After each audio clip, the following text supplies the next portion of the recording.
Olá, meu amorzinho, tudo bem?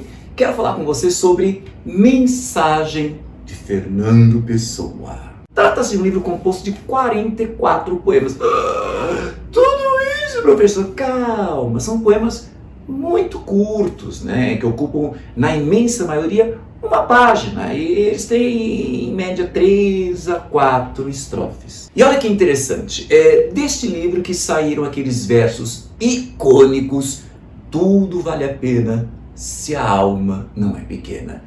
Certeza que você já ouviu esses versos. E sabe o que é pior? Quem ouve um texto desse, tudo vale a pena se a alma não é pequena, fica com a impressão que é um livro de autoajuda. E o Mensagem até parece mesmo um livro de autoajuda. Quer dizer, é e não é. Deixa eu explicar, porque parece que ficou enrolado, né? O Fernando Pessoa vinha escrevendo esse livro numa época muito conturbada para Portugal. Caso você não saiba, Fernando Pessoa é um poeta português, tá? Mas, para entender essa época conturbada, basta lembrar que Portugal tinha sido um gigantesco império nos séculos XV e XVI, durante a expansão marítima. Mas com o desaparecimento de Dom Sebastião em agosto de 1578, Portugal não mais foi o mesmo. Ixi, mais grave do que isso, a situação só foi piorando, né? E a autoestima do povo português foi caindo, foi indo lá pro chão.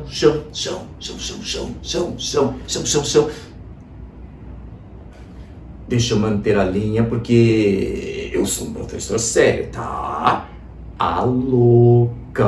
Enfim, o livro parece de autoajuda porque ele faz questão de lembrar para esse povo tão combalido que é português, né? Ele faz questão de lembrar este passado glorioso. Lembra? Vasco da Gama descobriu um caminho pela costa da África, chegando até a Índia. Veja, Fernando Magalhães, ele conseguiu circunnavegar o planeta. Olha só, Bartolomeu Dias conseguiu passar pelo Cabo das Tormentas. Olha que maravilha, Pedro Álvares Cabral descobriu o Brasil.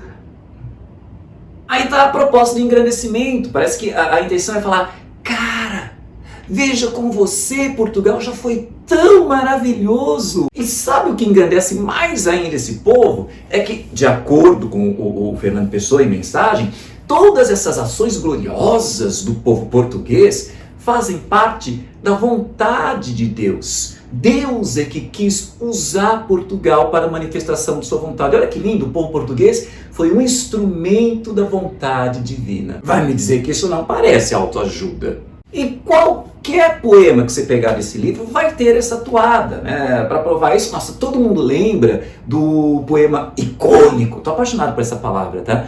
Do poema icônico, que é o Mar Português, lembra? Ó mar salgado, quanto do teu sal são lágrimas de Portugal. É justamente esse poema que saiu naqueles versos: tudo vale a pena se a alma não é pequena. O problema é que, não sei se você sabe, eu não sou uma pessoa normal, né? Porque todo mundo lembra desse poema, mas eu não. Quando eu toco nesse aspecto, né, do caráter de engrandecimento divino de Portugal, eu lembro justamente de outro, que é Padrão. Trata-se de um poema que, nossa, ganhou uma versão muito bonita na voz de Caetano Veloso. Quer ouvir essa canção? Clica aqui em cima, tá? Pode ser que você não tenha tanta paciência de ouvir a canção do Caetano Veloso. Fica, não, professor, não, recita você mesmo, recita mesmo, tô com pressa. Tá bom, eu recito, né? Então, quem não tem cão, então, caça com um gato.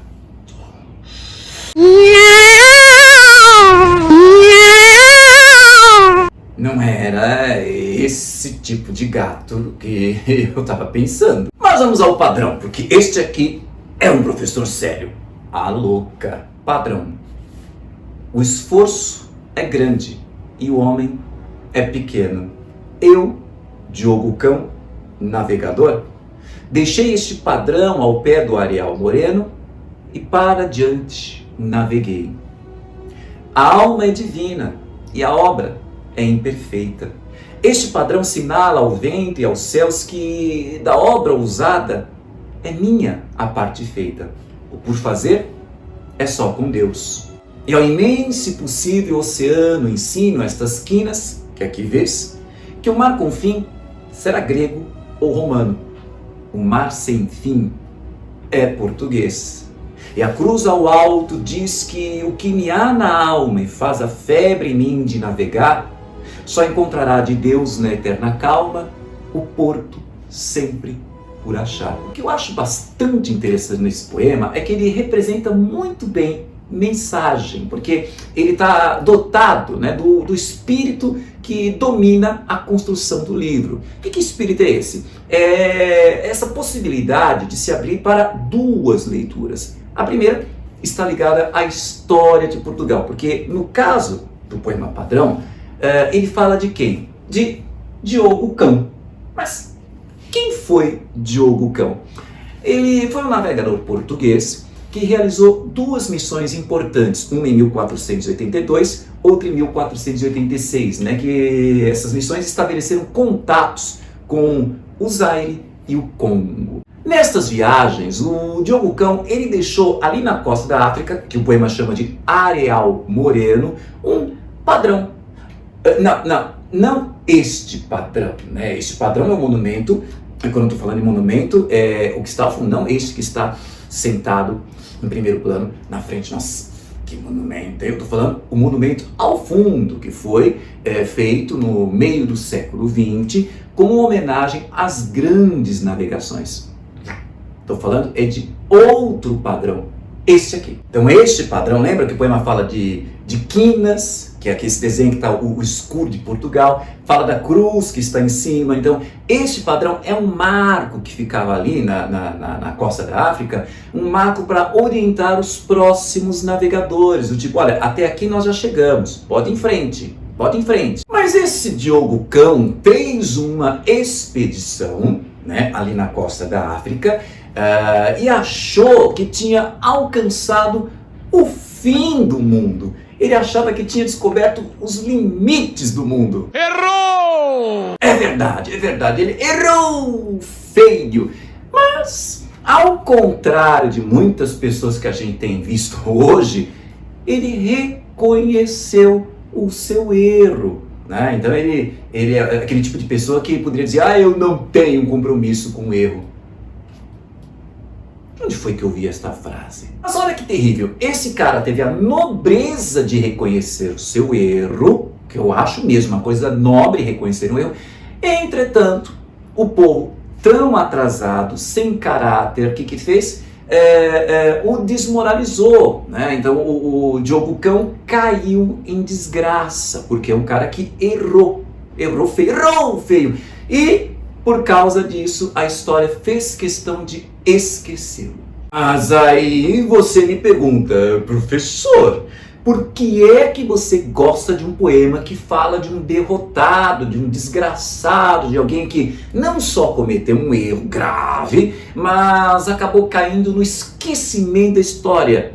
E eu te jogo uma pergunta pior. Então me diga, por que então Fernando Pessoa fez um poema sobre um derrotado? É aí que vem esse lado que eu acho tão lindo de autoajuda. Nossa, do jeito que eu estou falando que esse livro parece de autoajuda, eu estou acanalhando o mensagem. Não me leve tão a sério nisso, né? É só uma comparação canalha, né? Mas enfim, esse livro parece tão de autoajuda que ele consegue engrandecer até um derrotado. Por quê? Porque este derrotado, mesmo sendo, repito, um derrotado, ele fala de um lado lindíssimo da condição humana. Que lado é esse, professor?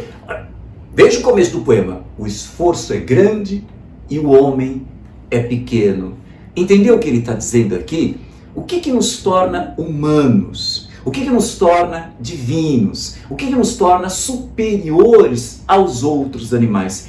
Essa capacidade que nós temos de fazer algo que vai além da nossa própria pequenez.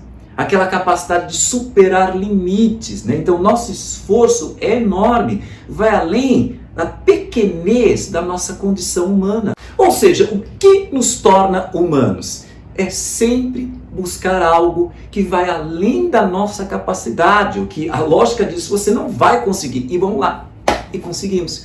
Parece coisa, né? Parece que eu estou falando da vida do vestibulando, né? Você tem tanta matéria, nossa, eu não vou conseguir guardar tudo isso, eu não vou conseguir memorizar isso, eu não vou conseguir aprender tudo isso. E aí, quando chega na FUVEST, quando chega no vestibular, no Enem, você descobre, nossa, eu acertei tudo, eu gabaritei. Agora imagine a situação daquela pessoa que não conseguiu gabaritar. Olha o que o Fernando Pessoa diz. A alma é divina e a obra é imperfeita. Esse é outro trecho que eu acho lindo, né? Pode ser que você tenha tido um desempenho imperfeito no vestibular, não conseguiu guardar tudo, mas isso que você fez com a sua alma. Quer dizer, o teu espírito tem que engrandecer, mesmo essa obra sendo imperfeita. Olha como o livro é coerente. Faz lembrar o outro poema, Mar Português. Tudo vale a pena se a alma não é pequena. Quer dizer, tua obra pode ter saído imperfeita, mas o que importa é que você se entregou. Você fez com emoção, buscando se expandir. É o que aconteceu com o Diogo Cão. Ele não conseguiu alcançar o limite do mundo, mas a obra que ele fez, mesmo imperfeita, contribuiu para essa expansão. Ele ajudou nesse trecho, nossa, eu acho tão lindo quando ele fala que o mar com fim será grego ou romano. É o mar Mediterrâneo, é o mar das aventuras do Império Grego, do Império Romano, é o mar com fim. Mas o mar sem fim, este é português. É o Oceano Atlântico, Oceano Índico, Oceano Pacífico, ou seja, mesmo tendo feito uma obra imperfeita, ela contribuiu para a expansão, para o além. Repito, e é isso que nos torna humanos. Mesmo dentro da nossa imperfeição, a gente está sempre buscando o além. Como ele diz aqui, o porto sempre por achar. A gente vai estar sempre nessa direção da superação de limites. E aí que você tem a segunda leitura, já percebeu? É possível ler o Fernando Pessoa em Mensagem, é possível ler o Mensagem como um livro que fala da história de Portugal, tá? Mas é possível também entender o Mensagem falando do quê? Da condição humana, para que o ser humano encontre a sua grandiosidade. Ou é uma autoajuda para erguer Portugal e encontrar o seu caminho da grandeza, ou é uma autoajuda para reerguer o ser humano e encontrar o seu caminho da grandeza, da grandiosidade. Então, a proposta desse livro é ser uma receita, é ser uma mensagem para o engrandecimento. O que você precisa ter noção para buscar alcançar sua grandeza? E como essa mensagem é dada? O livro vai se dividir em 3 partes. A primeira é Brasão, que se baseia justamente no brasão de Portugal. O interessante é que cada poema desta parte é associado a cada pedacinho do brasão de Portugal, né? As quinas que estão aqui dentro, os castelos que estão ao redorzinho do que faz a borda do escudo, a coroa, o grifo, esse animalzinho que está, né, em cima do brasão. E, gente, quer coisa mais nacionalista do que atribuir sentidos literários, sentidos simbólicos e sentidos místicos ao brasão do seu país? Essa primeira parte, então, ela vai se dedicar a falar das figuras que contribuíram para a construção de Portugal.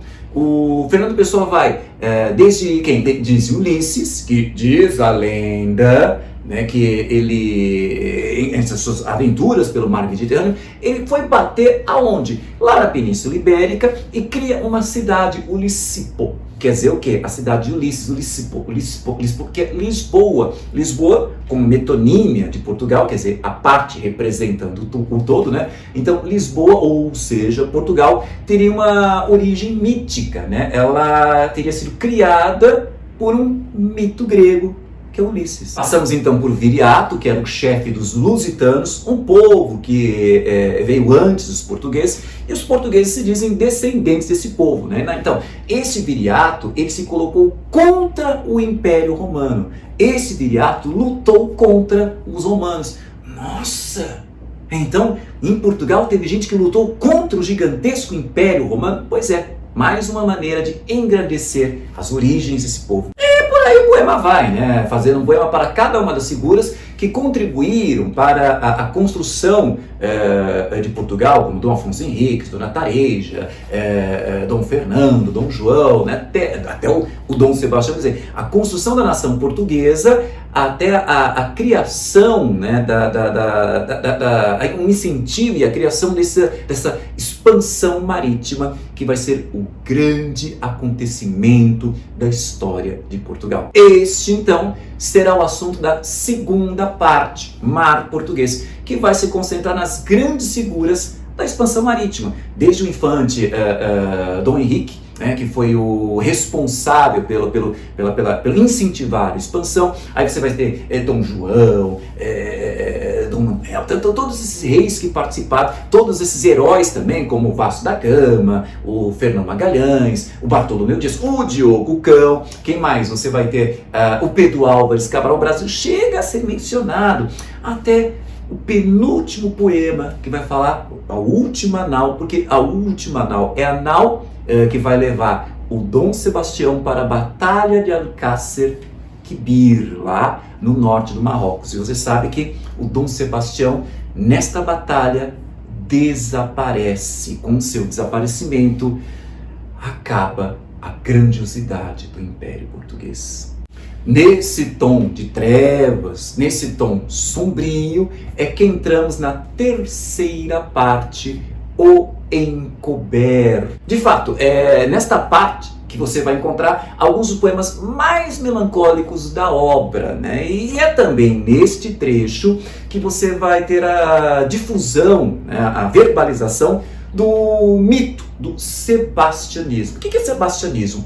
É a crença, né, que surgiu em Portugal de que o retorno de Dom Sebastião vai retornar, é que ninguém viu o corpo dele, ele não morreu, ele vai voltar. Então haverá o retorno de Dom Sebastião. E quando ele retornar, ele vai cumprir aquela profecia do livro de Daniel, lá na Bíblia, né, do quinto império, né, o império que vai lutar pela palavra de Deus. E este quinto império só pode ser, diz esse livro, só pode ser o Império Português. Quer saber mais sobre o sebastianismo? Clica aqui. Eu deixei um videozinho bonitinho detalhando o que é este mito do sebastianismo, que está não só em mensagem, mas faz parte não só da cultura portuguesa, mas também está dentro da nossa cultura, da cultura brasileira. Então é interessante, você que está querendo repertório cultural para sua redação, principalmente de Enem, tá lá. Mas olha que louco, que irado, que legal. Este quinto império, pelo que a gente percebe no discurso do Fernando Pessoa, nesta terceira parte do Encoberto, ele não é terreno. Acho legal esse jogo que Fernando Pessoa permite, né? Um livro que é e não é autoajuda, né? Um livro que fala que o Quinto Império, né, ele é e não é terreno, né? Basta lembrar isso que você vai encontrar nas epígrafes da obra. Epígrafe é aquela frase que abre um texto principal. Vá lá ver a epígrafe de Brazão. Bellum sine bello, ou seja, guerra sem guerra. Oi?